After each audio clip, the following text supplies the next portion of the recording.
So the MIM People Analyzer tool essentially gives you a very clear framework of how to hire major incident managers who fit your specific practice. So this is not a one-size-fits-all.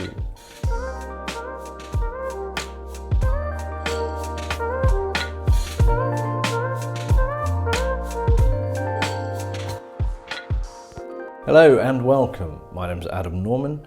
I'm the CEO here at MIM. MIM delivers our global best practice in IT major incident management training and certification to clients in over 90 countries around the world. So I want to talk to you about something slightly differently today, in that normally we take an operational perspective of major incident management, and the original courses we created, the original training was all focused on that. In version 3 of the Global Best Practice though, we expanded the offering with 3 new courses, and the third tiered course is MIM Director. And this isn't like the other 2 courses, MIM Professional and MIM Expert. Those are focused on giving operational major incident managers the skills, the tools, the knowledge to really excel in their role. Whereas MIM Director is all about the blueprint of running a global major incident practice. And there are 2 components to it. There are still psychometric components, so you as a leader, and DISC's work of leaders, so understanding how you show up as a leader, how you're inspiring your team, how you're setting a vision. But the second component is essentially the 9 components of how to run a big global major incident practice. Now within that, there is a section all around people and talent, and it talks a lot about talent acquisition strategies, talent development strategies and talent retention strategies specifically for major incident practices. And within that there are a number of tools, but one that I think those of you running major incident practices or heading service management and having overall accountability for them will find very interesting is the People Analyzer tool. So the MIM People Analyzer tool essentially gives you a very clear framework of how to hire major incident managers who fit your specific practice. So this is not a one-size-fits-all. And you'll see it in a moment. We'll actually bring it up on screen for you. So the way we do this is there are multiple categories. Essentially, we have, do they understand it, as a yes or no question, meaning does the person understand the role of a major incident manager? Do they understand how the role comes together, all the components and elements of it, working with the wider major incident teams? Does it all make sense to them? Next, we have wants it. So does this person want the role? And what I mean by that is not are they applying for a role looking to come and work in your team, but are they really passionate about it?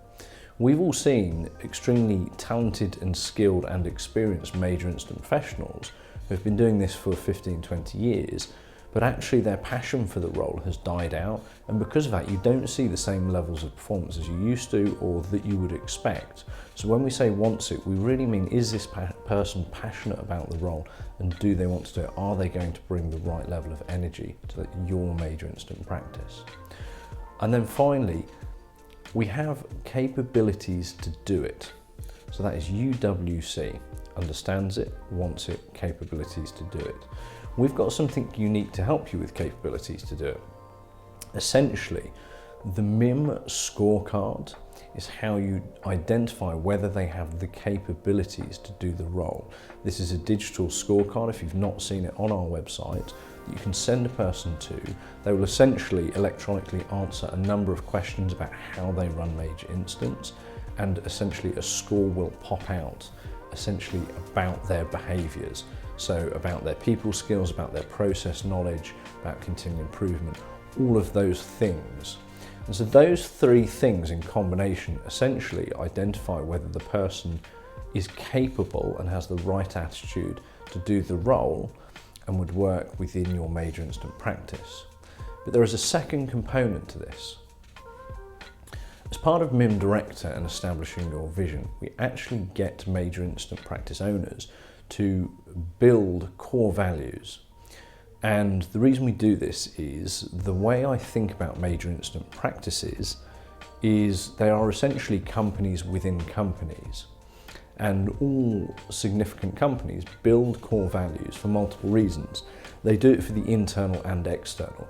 So externally, it is a guiding compass for people who are new to interacting with a particular company to really understand what that company is all about in a very clear way. And companies then go about demonstrating those core values through all of their marketing material, how their staff engage with people, and how they show up. But the internal is essentially a guide for the staff who work within a company.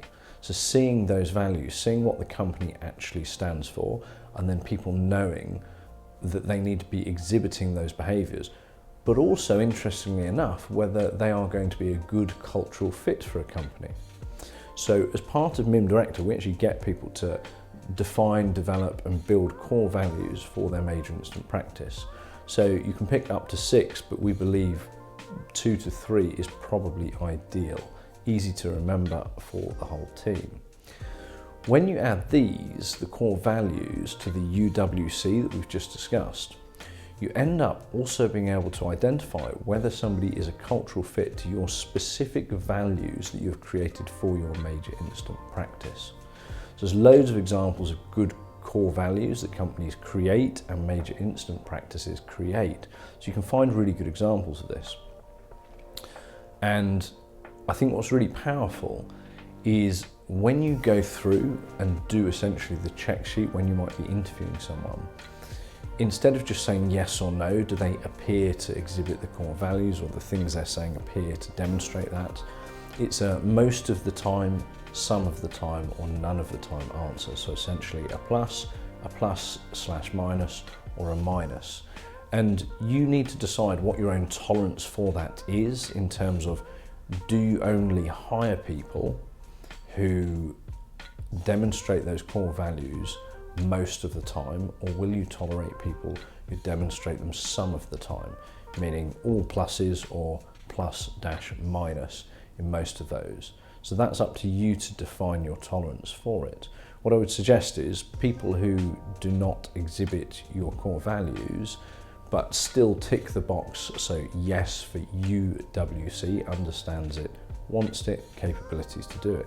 There's not necessarily something wrong with those people. They may be an excellent fit for another major incident practice, but culturally they may not align to your major incident practice. So for your sake and theirs, they're probably not a good cultural fit. And that's a really interesting concept, because it means you really must consider the values of your major incident practice, what it stands for, why it exists, and the importance of it. So this is excellent, because if you head a major incident practice, particularly a larger one, you can use this essentially as a really good blueprint of how you hire and how you continually get the right people for your major incident practice. It avoids most of those hires that we probably should have never made. It helps us to identify and think very clearly when we are interviewing and looking to select new team members, whether they're coming internally or externally. So it's a really, really powerful tool. We will post some links in the description so you can actually use this, and we would welcome any questions around it. I look forward to talking to you next time. Thank you.